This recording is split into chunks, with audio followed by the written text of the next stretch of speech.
Hey, Sam here. We're mid-morning, Wednesday, December 20th, and again had a request from a member to take a look at POWR ledger to Bitcoin. Now, I wanted to look at this. So let me tell you first, when we go over here, just again in the interest of consistency, and we look at POWR ledger, this is a relatively new project. So we're well below, my suggestion that you look at coins at 50 or higher on this. But we can see why. It's a new project. It's just getting established.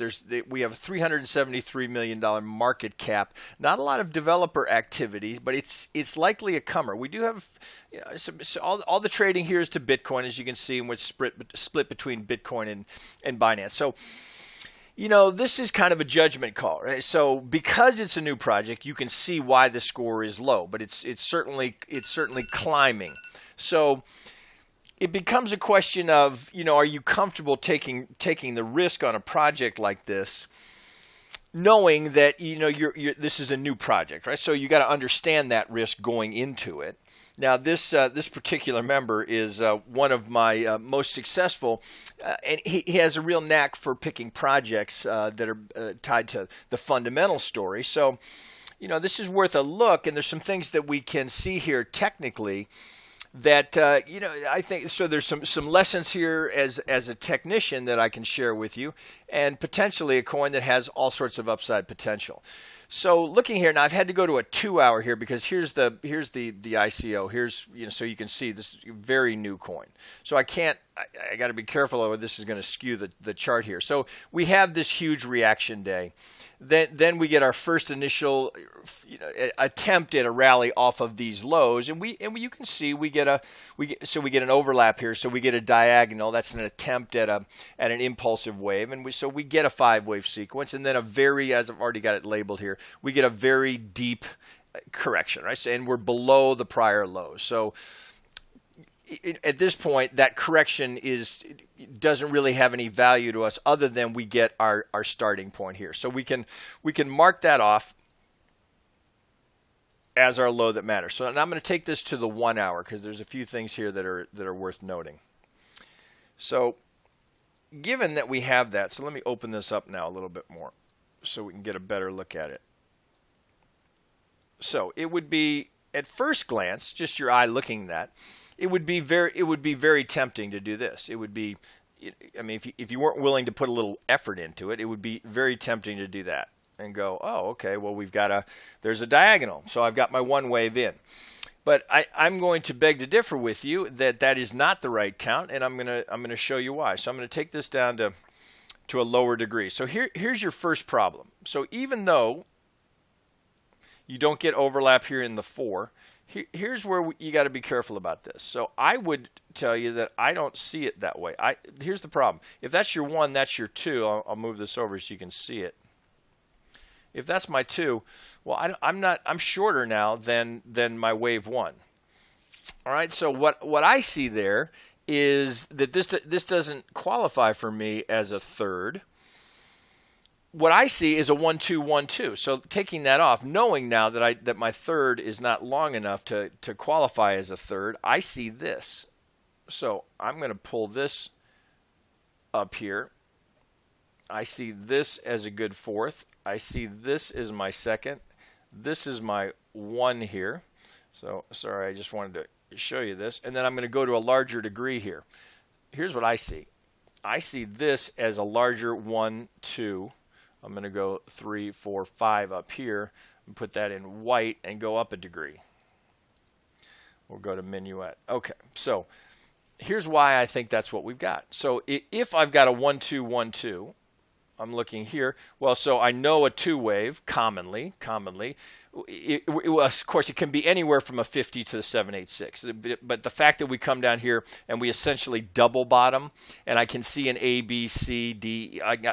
A, B, C, and I've got a 5-wave sequence into my C wave. I see a 1-2 here, and I see that we are now putting in the third.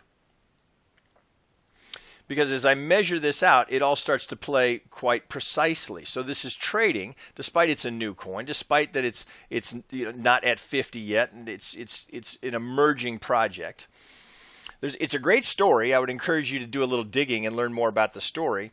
But I think what we've got here is a 1-2. So from this here, we can see we go. So algos get all their targets. Here's the first one, second one, and we go almost damn near to the tick to the negative 100% for what I proposed to you is a third of that degree.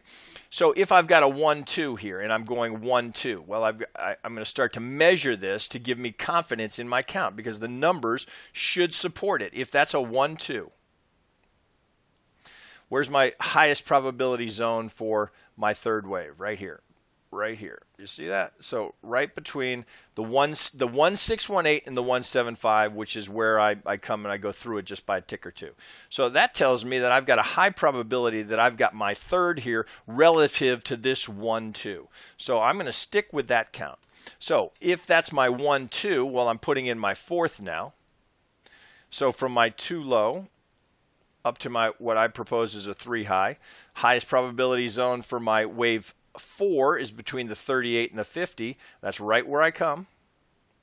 And notice I also do not overlap my wave 1. So I'm now, since I'm anticipating, if I've got a 1-2, I'm anticipating that I've got an impulsive wave that does not have an overlap here, because if this is my third wave, it can't be a diagonal. Can't be. So I cannot have this overlap. So this stays consistent with that count. So I've got this hitting target. I've got this holding above the critical support level here. I'm into my box here. So I see 1-2, which means that I am just likely putting in the fifth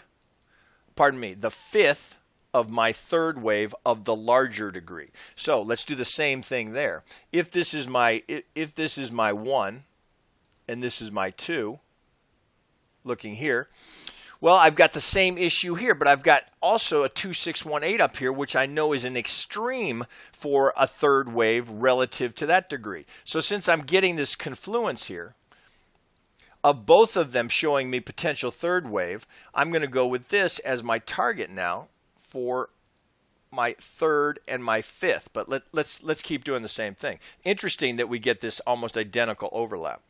So let me pull that off.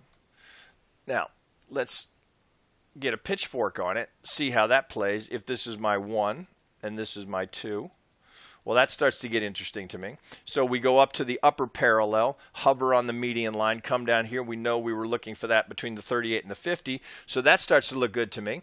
So I don't yet have a third in to measure my fourth relative to this 1, but I certainly want to pay attention to this. If it comes back into play, it's not relevant here. It's not relevant to this. It's relevant to this 2. So in addition, I would keep this as an alternate count. So do you see how it just gets hard to read here? And so I wouldn't necessarily keep that. I would keep this as two charts here, so I could see if indeed I end up being wrong here.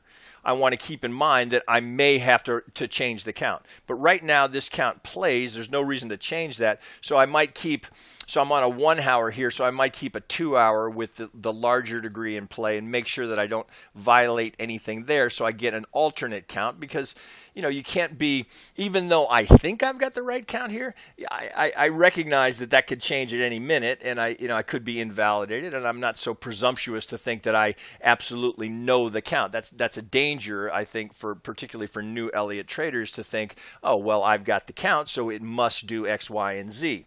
Not the case. You just have a potential count. You have a potential roadmap, and it's subject to change at any moment in time, particularly in crypto, where this thing could blow up 400% in the next 2 hours. You just never know what to expect here. So again, you have to be willing to adapt to what the market is telling you. Right now, this is what the market is telling me, that I'm putting in the third wave here, and I'm looking to complete it. And I've got some good targets up here that make sense to this count.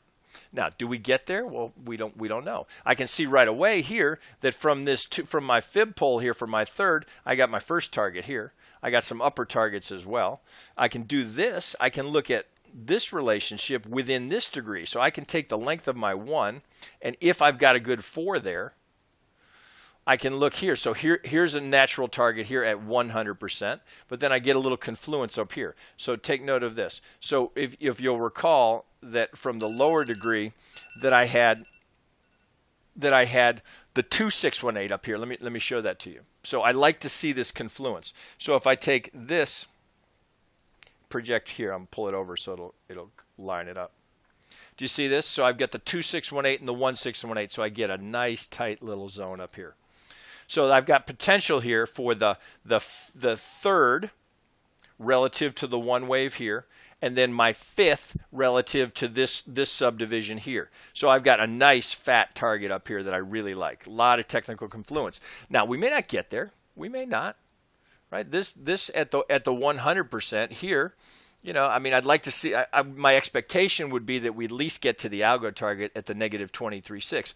Now, but take note, and, you know, I have a lot of members ask me about this. Take note of the fact that I am combining Elliott wave relationships with straight algo poles that are just about retracement, and then targets at the negative 23. That's the primary. The negative 618 and negative 100, it will go higher. But what I'm combining Elliott relationship, wave relationships with just straight algo poles, with just straight fib poles. So as the market moves, I can adapt to what's happening. Is it following a pretty Elliott count? Well, then I'm going to defer to the Elliott count. But everything starts with the first retracement. It's always about an internal retracement moving to an external retracement. That's where it starts. So that's why I always tell you that the Elliott wave analysis, that's optional. You don't need it. You can be incredibly successful just trading off of the algo poles, just the straight fib poles, knowing what your targets are. That's the key to it. It's not the pull and the retracement. It's the target that determines if the algos are in. What kind of reaction do you get at the negative 23? What do you get at the next negative 618? That's what tips. That's the tell that algos are at play. Is the target, not the retracement.